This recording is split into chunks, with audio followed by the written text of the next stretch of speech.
Hello guys, it's X What If, and today we're going to be continuing What If Yuji was like Sinbad from Magi. Now I know this will be quite surprising having a sudden jump in the way I edit my videos midway through this one, but I promise you'll get them faster this way, so just bear with me. Continuing right where we left off, Yuji had just fought Choso, with Choso having an epiphany.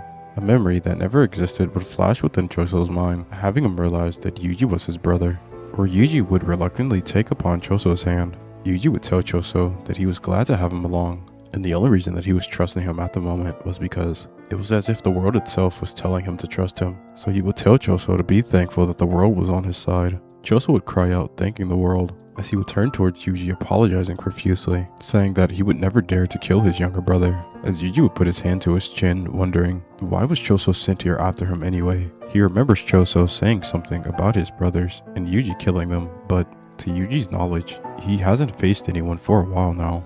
As Yuji would pause, continuing his sentence, ever since he killed Junpei, he hasn't really been in action as much, as Choso would look over at Yuji, asking them how could that be the case. Choso has very vivid memories of Yuji killing his brothers. However, at the same time, it wasn't as vivid like the one he just had. As Yuji would begin to think deeply, he couldn't understand it. What could possibly be going on here? Then it would click to Yuji that one man that was with Judar at the Kyoto exchange event, that man got into Yuji's head and forced all the malice out of him. He didn't understand it then, but he was so irritable and just angry. He assumed it had to do something with that man. The more Yuji interacted with Judar and the black butterflies, the more the black butterflies had begun to spread off of Yuji. Yuji knows that Yan told him once already to stop interacting with the black butterflies altogether, but Yuji didn't listen or heed her warning, and he guesses for that he paid the price. He knew the black butterflies caused calamities, and it seemed as if everywhere they went, malice and depravity would soon follow after. Yuji would scratch his head as he would realize he has a lot more info to collect. Everything he thought he knew was already being overshadowed by new information. Yuji would let off a long sigh as he would begin to ask Choso if he saw a man wearing robes and had a cloth over his face, with the only thing being visible was his green hair and a red eye, as Choso would say that yes, actually, he has seen someone like that, as Yuji would tell Choso that guy must be the cause of it. He must have been the one that manipulated your mind, making you see himself killing your brothers. As Choso would begin to get pissed off, they were messing with his mind, even though they were the ones that did it. He was going to get revenge for his brothers, even if it cost him his life, as Yuji would tell Choso to calm down, and that he knows Choso is angry, but being angry won't do anything right now.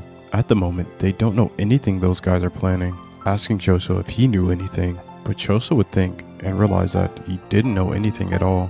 The second he came to, he was already coming after Yuji, and he already had the vivid memory of Yuji killing his brothers. So when Choso felt Yuji dying, he kind of just snapped out of it, as Yuji must have figured that this must have been the reason the white butterflies were flowing around Choso in that moment. They were dark, and then they swapped immediately. Yuji would take another sigh, realizing that things just got a lot more complicated. If that guy was able to manipulate people, making them feel malice and hatred, making them see or feel things that didn't even happen, Yuji had another problem in his hand. Yuji would sigh as he would ask Choso what exactly does he plan on doing now. Choso would tell Yuji that he can't exactly go back to those guys. They'll probably know that he swapped because Mahito left, or at the very least, they'll think he's dead, as Mahito left before he got the chance to see Yuji defeated, saying that he thought Yuji was going to win by default. As Yuji would tell Choso then the only option he has left is to simply come with him. He has a place that he hides out at due to the fact that he is a wanted man in Jujutsu society, as Choso would agree with him, saying that from now on he'll go with Yuji wherever he goes. Choso will repent for the rest of his life for trying to attack Yuji, for trying to attack his younger brother. He wouldn't forgive himself, and he definitely wouldn't forgive those who tricked him, as Yuji would tell Choso that he shouldn't place any of the blame on himself. He didn't know any better, and those guys, they got in his mind and they messed around with him. As he would look down to the ground, balling his fist up, he knows how they operate, and none of it is Choso's fault, as Yuji would tell himself that it's not his fault either. Yuji would smile as he would snicker to himself, looking at Choso, telling him thank you, and calling him his big brother, as Choso would scream out Yuji's name, as Yuji would laugh, telling Choso to simply come on. As time would pass, they would reach the hideout, where Gojo would be sitting there waiting for Yuji, as he would see Yuji with another person, asking Yuji who exactly this guy was, getting himself ready, as Yuji would tell Gojo that he didn't need to worry and that this guy was on their side, or at least he thinks so, with Gojo just nervously laughing, calling Yuji quite the crazy one, as Yuji would look towards Gojo smiling as he would tell him that he's sorry for looking so down and he's sorry for not looking at the future. From now on, Yuji would do everything in his power to push forward, protecting those who he can protect. He was going to gather all of the fingers and figure out how to deal with Sukuna. He was going to keep everyone else safe.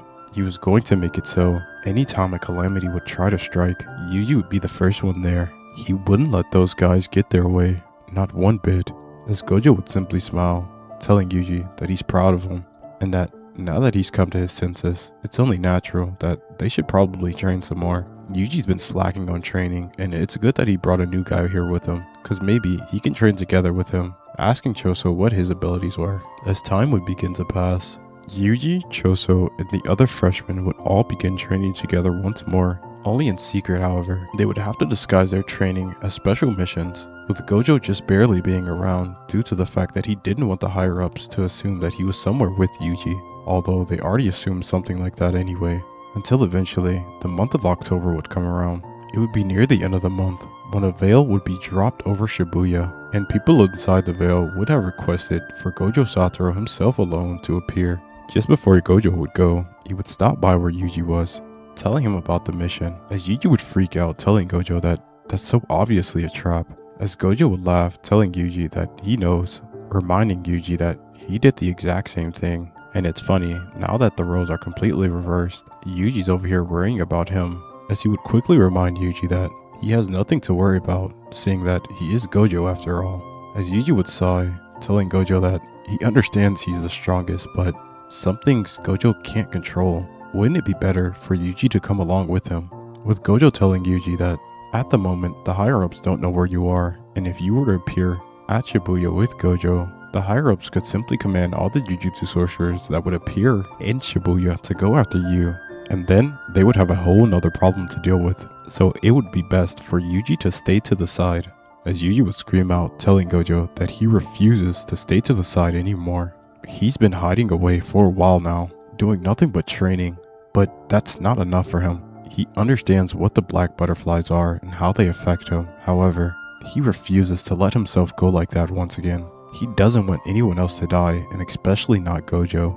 Gojo would sigh once more, looking at Yuji, as he would tell him that it was dangerous for him to come, as Yuji would step forward saying that he was going to come anyway, and if Gojo was going to try to stop him, he was going to have to kill him. As Gojo would look at Yuji freaking out, telling him that he doesn't want to kill Yuji, so why is he being so dramatic about it? As he would tell Yuji that he could come. However, Yuji's job is simply to sit back and watch, and if it seems like things are going to get out of control, then Yuji could step in, as Yuji would nod his head, preparing to go to Shibuya Station with Gojo, with Choso following behind in suit, as things from here would almost play out the same.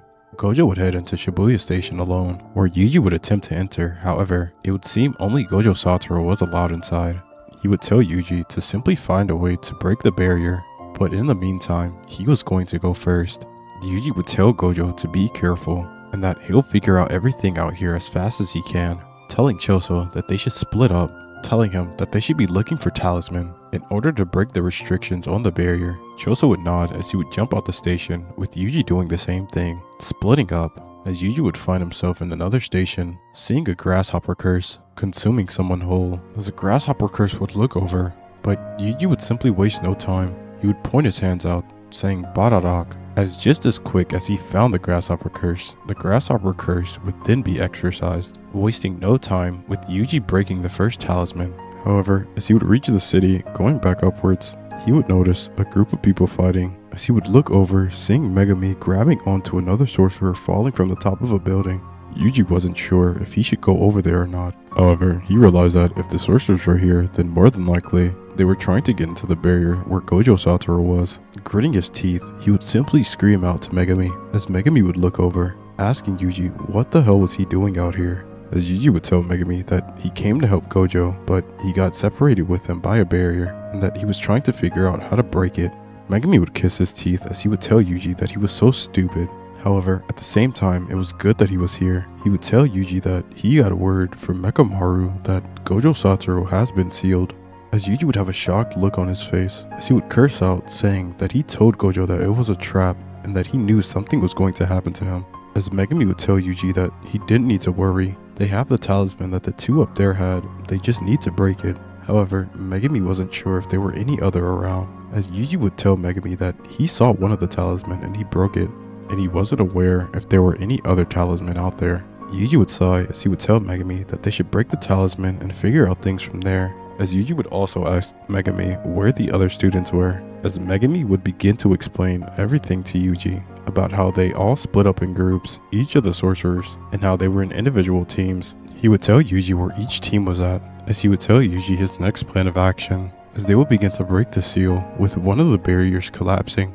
Megami would tell Yuji that his initial plan was to meet up with the other sorcerers, but with Yuji here, he cannot do that. As Yuji would tell Megami that he didn't need to worry, he was simply going to go deeper within the barrier to try to find out where Gojo was, and that they could simply relay information later. He wants Megami to stay on plan just in case the other sorcerers think that something is going on. They don't know that Yuji is here, and Yuji does not want them to find out either. That's just another problem he has to deal with that he doesn't feel like dealing with now.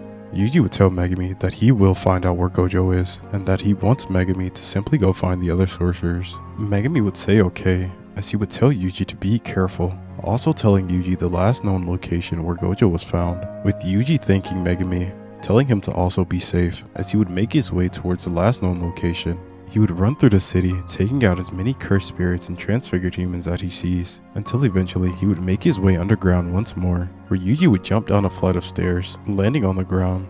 As he would look up, he would see an extremely familiar face, as Judar would look over laughing, saying that he couldn't believe he was actually here, screaming out to Yuji violently, saying "Hello, my king." As Yuji, the second he would see Judar, would scream out the words "Jenny Quip," as the ball would gather upon his body, with Yuji sprinting straight towards Judar. Yuji wasn't upset, he wasn't even angry, he needed questions, and the only way he was going to be able to do that was to take out Judar right here and right now. Yuji would grab the blade on his waist, swinging horizontally, as Judar would dash backwards, accumulating black lightning in his hand, as he would shoot it forward, with Yuji accumulating lightning in his blade, screaming out the words "Baradak," with the two attacks smashing into one another, as it would cause a minor explosion, with Yuji continuing to rush forward, as Judar would laugh, as Judar would point his hand down, with Yuji noticing that the gravity around him was getting heavier, until eventually he would come to a halt, where Yuji would be struggling to stand up. Judar would laugh out, clapping his hands, saying that this was so fun. He enjoyed seeing Yuji struggle. He enjoyed seeing Yuji fight, because all of it was for absolutely nothing. He loved seeing people like Yuji struggle until their last breath, because in the end, everything was inevitable. As Yuji would notice below him, there was another accumulation of black butterflies, but Yuji wasn't going to let this happen. He would push with all his might, as Judar would begin to laugh once more, as the black energy would shoot up, but Yuji would just barely be able to move himself out of the way, with the brushing right past his face, as the gravity around Yuji would return to normal, with Yuji breathing heavily. That took a lot out of him. He wasn't expecting any kind of attack like that. He had felt Judar's gravity before, but it was never that strong.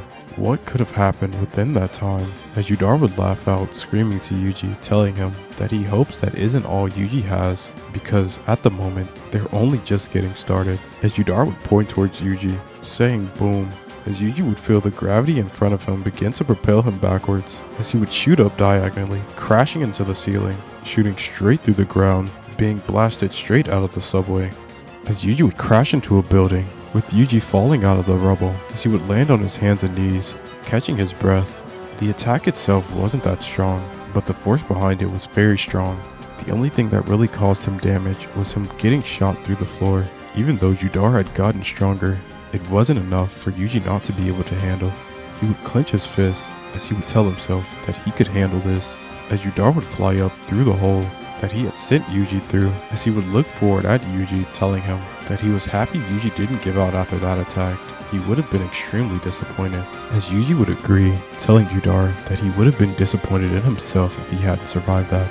But now that they were in a more open area, Yuji could go all out, as he would unequip Ball, as he would put his sword away, as he would grab onto his necklace. Yuji would take a deep breath, saying the words "Jenny Quip" once more, However, this time, it wouldn't be the dragon-like scales. Feathers would begin to appear on various parts of his body, with his hair growing longer, with a third eye growing on his forehead, as Yuji would put his hand forward, saying the words, Forazara, as a cleaving wind would come out of Yuji's hand, soaring straight towards Judar. Judar would attempt to hurriedly transfigure the area in between himself and Yuji, but it was too late. The attack was already in front of him, crashing into his chest, as the attack would send him flying, crashing into buildings, as Judar would slam down into the ground, as Yuji would use his wind on his feet, blasting himself forward, landing right in front of Judar. Judar would look up, smiling, as Yuji would begin to ask Judar, what were the black butterflies, and why does everyone keep calling him the king? Judar would laugh out, saying, who knows? With Yuji slightly getting angered, Judar would smile some more, as Yuji would raise his hand once more, as he would speak out, Faraz, but before Yuji could finish, he would feel a stabbing sensation in his back. Yuji would wince in pain, hurriedly turning around, sending a backhand, but before he could, the man would already be behind Yuji once more, sending 3 quick jabs, as Yuji would realize the attacks weren't all that powerful, but they caught him off guard, as Yuji would look down, seeing the man, as it would be the reanimation of Toji Zenin. Judar would begin to laugh once more, saying that Yuji really is the most unlucky person alive, as he would begin transmutating the air once more right in front of Yuji, as he would blast both Toji and Yuji in opposite directions, with Yuji and Toji crashing into buildings, as Yuji would groan, laying on the ground. He had gotten stabbed in his lower body. It wasn't fatal, but if he kept fighting like this, he was going to run out of blood. He didn't know reverse curse technique, and if he lost here, who knows what would happen. What do you think is gonna happen? Will Yuji be able to get out of this situation, being able to fight both Judar and Toji? Does Judar have some special plan for Yuji and To? What exactly will happen? Find out next time on my What If. What if Yuji was like Sinbad from Magi? I hope you enjoyed this part, and yeah, peace.